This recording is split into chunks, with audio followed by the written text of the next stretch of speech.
Really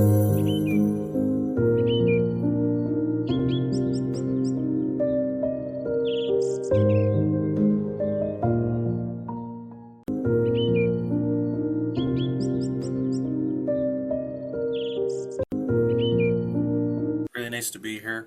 My name is Dakota Norris. So I work at the Canadian Association of Physicians for the Environment. It's basically a nonprofit with physicians and other health professionals all across Canada that work together on looking at like the science and the health issues to help confront environmental and health injustices that are happening.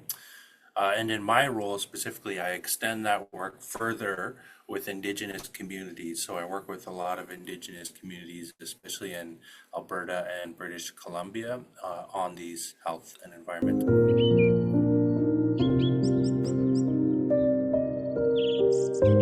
Yeah, the health and justice issues of fossil fuel extraction are undeniable. There's many different narratives, things we could speak to in our work, but that one is sort of the main one that I like to lead with, to work within, and to bring forward in all the different things that we do.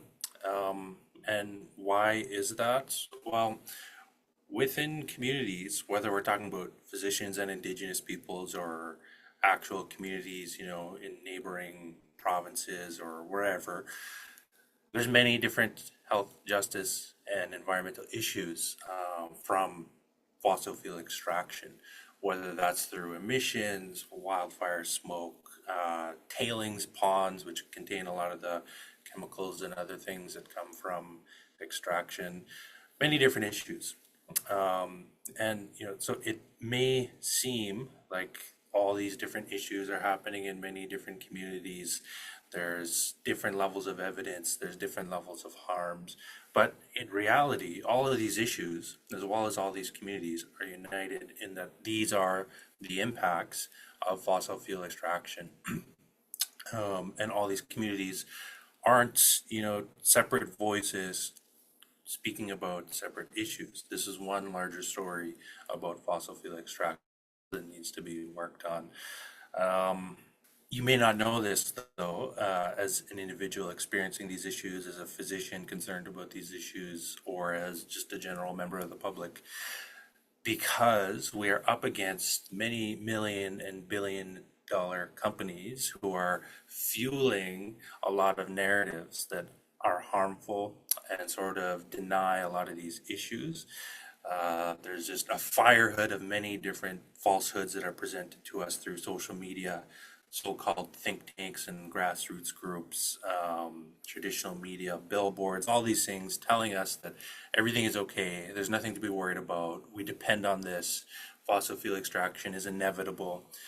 And this is not to say that physicians or Indigenous peoples are anti-development, it's just about doing this in a sustainable and just way, which in a lot of cases means we need less fossil fuel extraction, or certain projects shouldn't be going forward. There's some nuance within that, but that's the main thing, is that when we bring communities together, when they use their voices, when they tell their stories, whether that's stories about Western science, health impacts, Indigenous knowledge, Indigenous lived experience on the land for millennia, then we see very clearly that the health and justice impacts of fossil fuel extraction are undeniable. And we are actually in the majority, the people who believe that and are concerned about that, which, as I mentioned, we may not initially see or believe if we only look to the media or the narratives that are presented to us online or through other channels.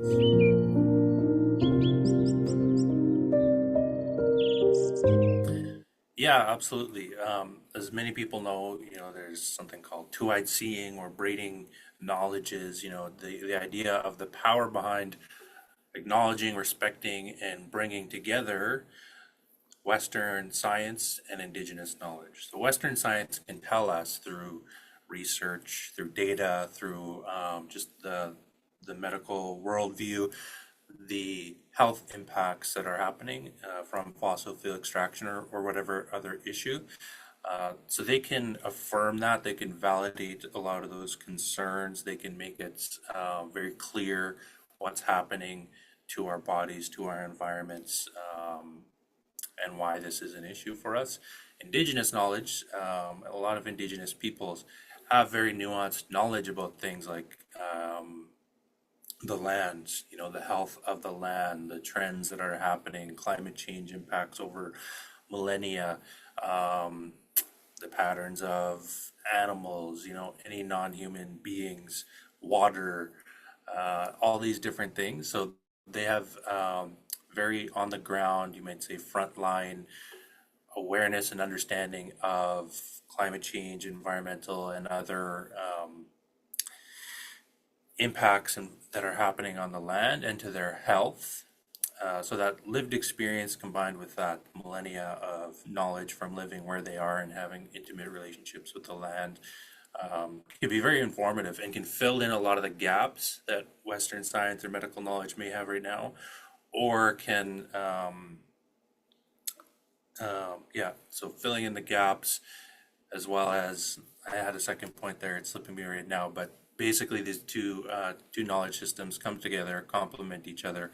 They validate each other, fill in the gaps and stuff. So issues become very, once again, undeniable. If Western science hasn't quite caught up yet, studies take several years. Chemicals are difficult to track and understand in the land and stuff. Indigenous knowledge may help us fill in those gaps and understands what's happening on the land just through their intimate awareness and relationship with that. So yeah, that's I guess a starting point.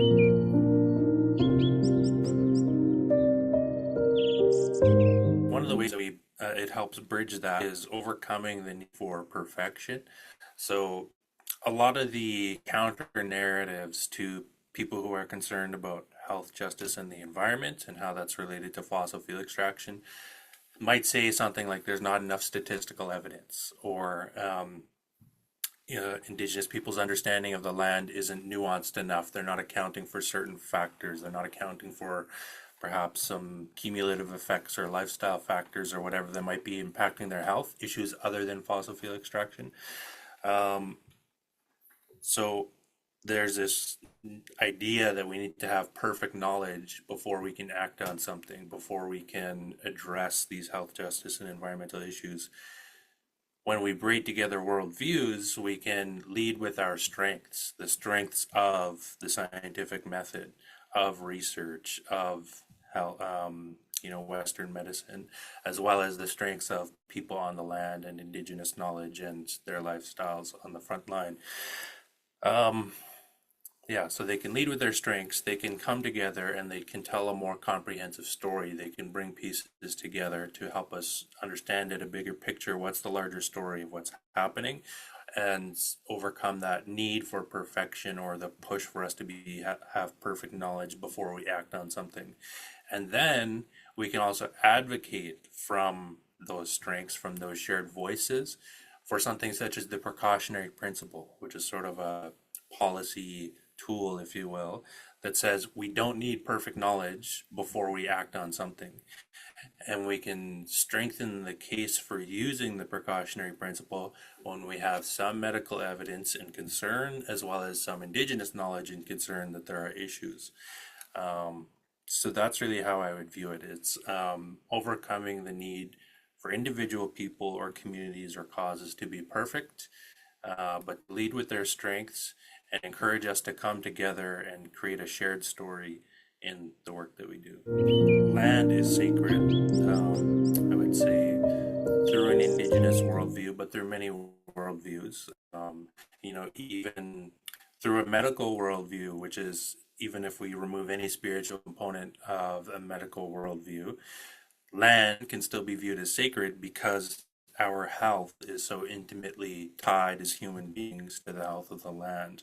So it just doesn't make any sense, even from a completely science oriented view, to not respect the land, to not build relationships with it, to not have reciprocity. We may need to develop some things, we may need to have some impact the land in some ways, but we also need to balance that with sustainable efforts and just a very intimate knowledge of what we're doing and how it not only impacts the land but us.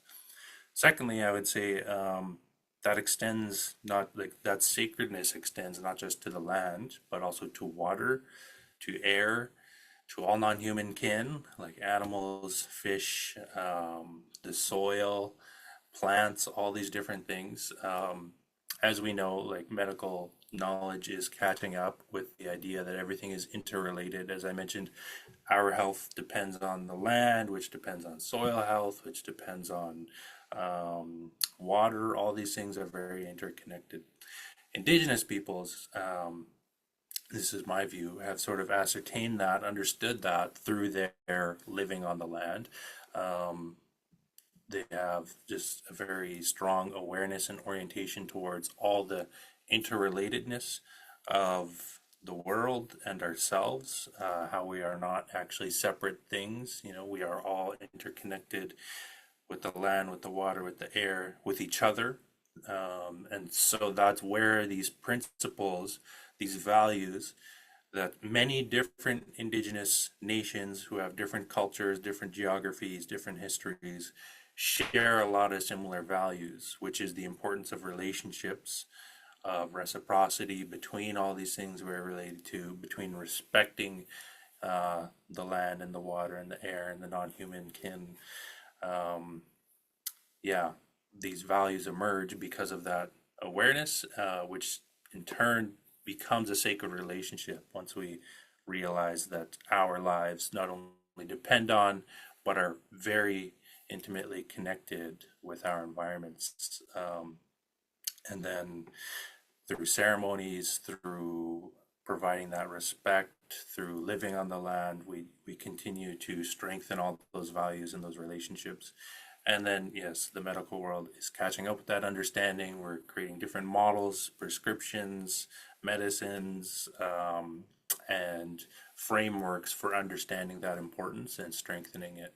And once again, the more we tell these stories, the more we connect as communities, the more we can make that uh, worldview very, very strong, shared with many people to see the value within it.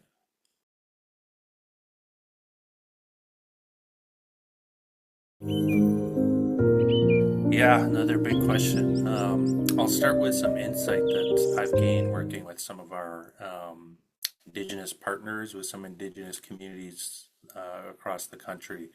One thing that we've been told, so this campaign that I work on is called the Place-Based Power Project.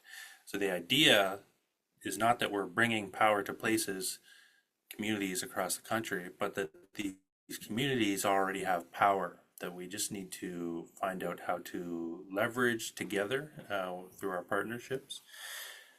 And where does this power come from? Well, this power comes from relational infrastructure. So, relational infrastructure meaning um, the awareness and understanding and implementation or acting on the relationships that we have within the world. So, I just spoke about this, the relationships that we have to air, land, water, each other, plants, soil, everything. The more we understand that, this, um, the more we respect and act on those relationships, try to maintain them, the more we build our relational infrastructure. When we look to Indigenous communities, many of them have been living in their regions or places for millennia, and they've done so sustainably. They sustain their communities, they sustain their governance structures, their political structures, their relationships, their economies, and all the things within their region, the air, water, land, soil, etc. How did they do that? It's by building up their relational infrastructure, building ceremonies to honor and live those every day. So that's power. You know, they have the power to maintain those relationships, their lands and everything, to act as stewards and the responsibility that comes with that. When we look to Western societies, such as, well, any Western society, in only the last couple hundred years, we've essentially created a climate crisis. We've created an inequality crisis. We've created so many health, justice, and environmental issues that's the world is literally burning, and we don't have enough time or capacity to respond to it all. We get buried in policy work and research and all these different issues. If we step back and look at that relational infrastructure, why it worked, and try to rebuild that in our own ways, in this modern world, all across different societies, to respect that and understand that, then maybe we could begin to start addressing and catching up with these many crises that we've created in the last couple hundred years.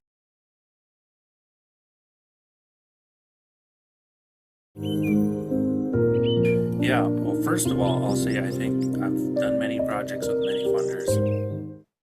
I'm not just saying this, I believe Definity is sort of a leading example of what I'm about to speak about.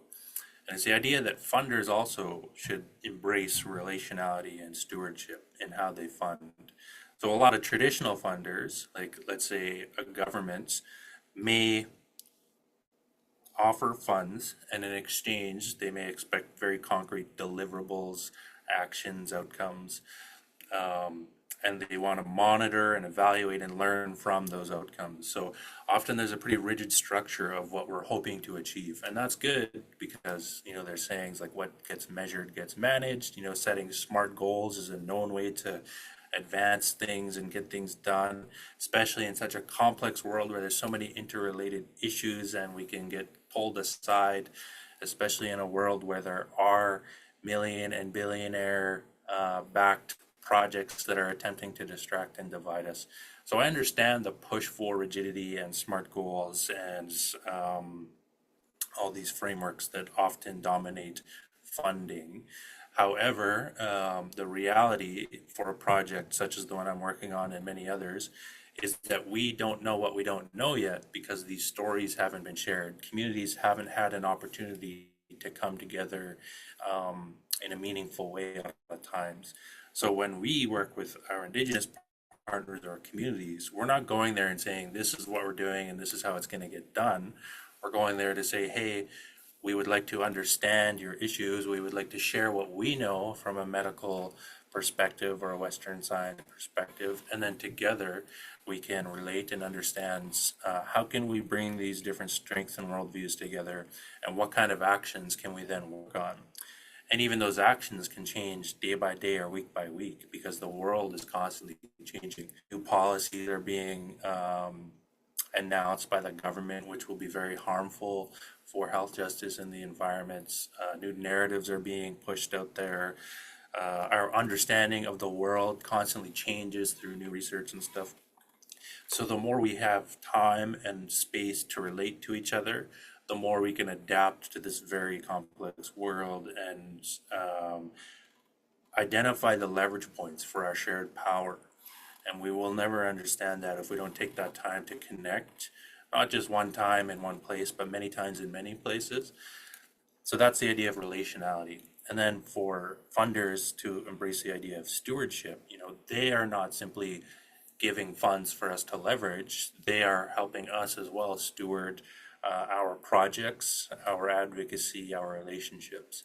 So funders, they can, through something like we're doing right now, try and understand what we're working on, try and understand our stories.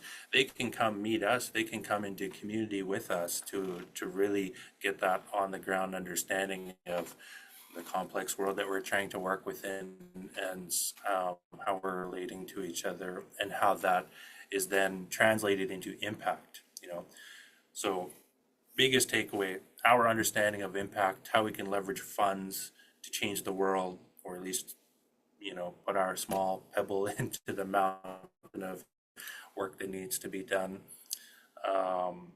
depends on having a relational approach to our work and adapting within that.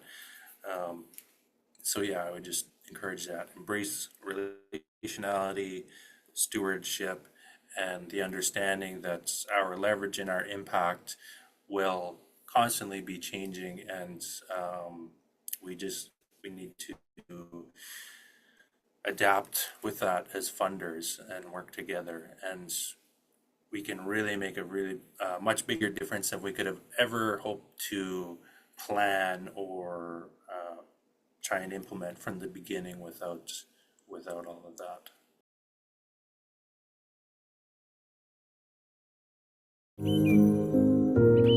There's one narrative shift that is rooted in, I guess, legal and policy and regulatory frameworks that are very strong, as well as indigenous knowledge.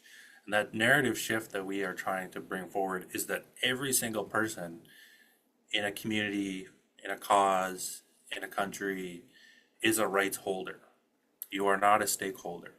Nobody is a stakeholder when it comes to fossil fuel extraction. Everybody is a rights holder. Indigenous peoples have treaty rights, for example, the right to hunt, fish, and trap, to live their cultures, to self-determine how they're going to structure their economy and all these things. All of those rights are infringed through basically almost any level of fossil fuel extraction. And there's also inherent rights.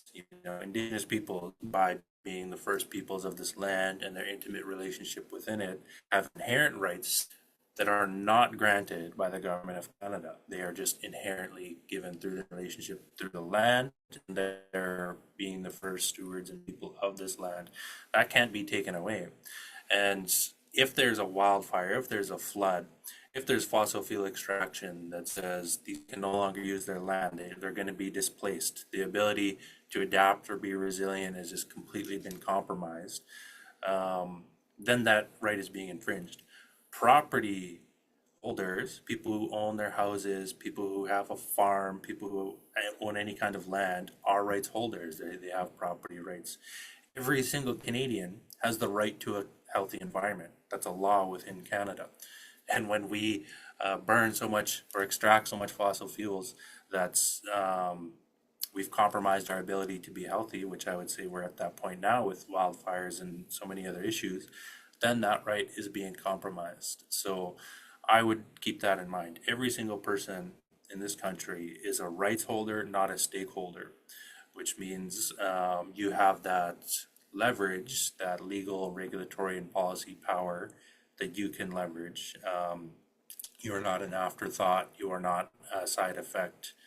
You are an inherent right holder in all these issues, which comes back to what I was saying earlier. A lot of times, especially through harmful narratives, we're led to believe that we need to be perfect to act on climate change. We're not allowed to speak out unless we'll understand the impacts on the economy, uh, if unless we understand all the scientific evidence between the health impacts, unless we understand all the possible future alternative futures out there. Well, that is a narrative that is meant to discourage us from speaking out, that we should be perfect, we need perfect knowledge, and we need all this experience and credentials. Every human being has lived experience. Every harmful experience that you've had as a result of fossil fuel extraction, whether that's breathing in wildfire smoke, whether that's anxiety about your future, whether that's needing to change jobs because of changing industries and economic realities, that is data, that is experience that you can leverage to speak out about the issues of fossil fuel extraction.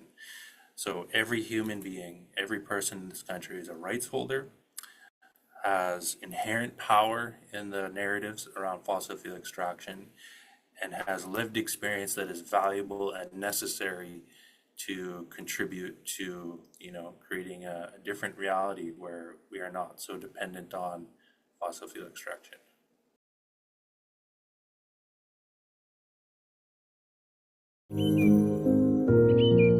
One thing is acceptance. So within this world where we have bills, we have people want to know, what they're working on isn't going to last just 6 months or a couple of years, but maybe a lifetime, or at least have some economic security, some long horizons to plan and implement projects that have power to build relationships that take time. Um, in such a world, we can be very anxious, we can be very stressed, we can have a push to be perfect in our work. We want to speak about all the issues, we want to be visible, we want to have campaigns that have impact, we want to put out narratives that are new and strong and digestible and actually change the behavior in the world. So in this desire to lock in that long-term security, long-term planning, honor and build the relationships that are required for this work, we can push ourselves very hard, spread ourselves very thin, and burn ourselves out as advocates, as organizations, um, as a movement, really. And the one thing I would say, which I've learned a lot from our Indigenous partners, is that that's what they want in a sense. You know, the funding that is available to us compared to the amount of work that needs to be done for health, justice, and the environment is always going to be at a disparity. You know, even if we get huge injections of capital funding, whatever, there's still so much work to be done. So for me, this is very personal. You know, I'm not speaking on behalf of anyone. This is very personal. It has come down to acceptance. I've also learned that's, you know, so the government of Canada recently has reduced funding in most of their federal departments, except for the military, maybe a few others.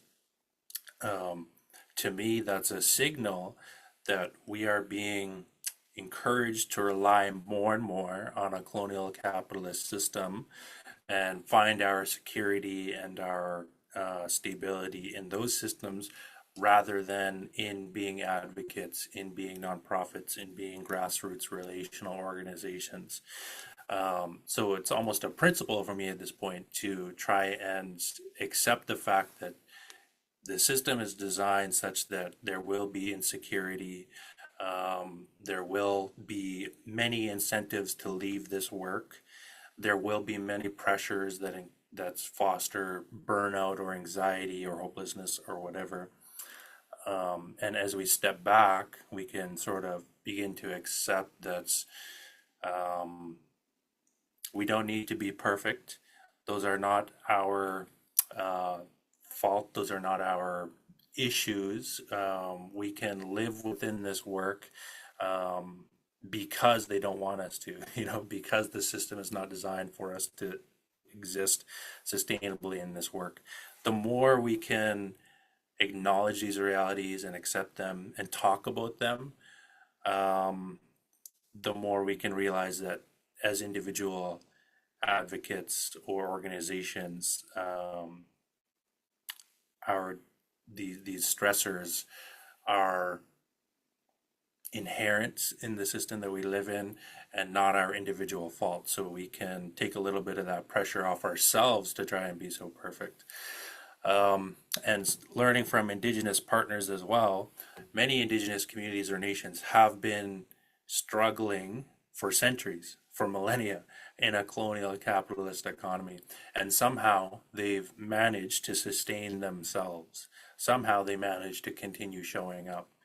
And there's a lot of lessons we can learn in coming together as a community with those marginalized, racialized, otherwise challenged groups to understand how have they sustained their work for so long.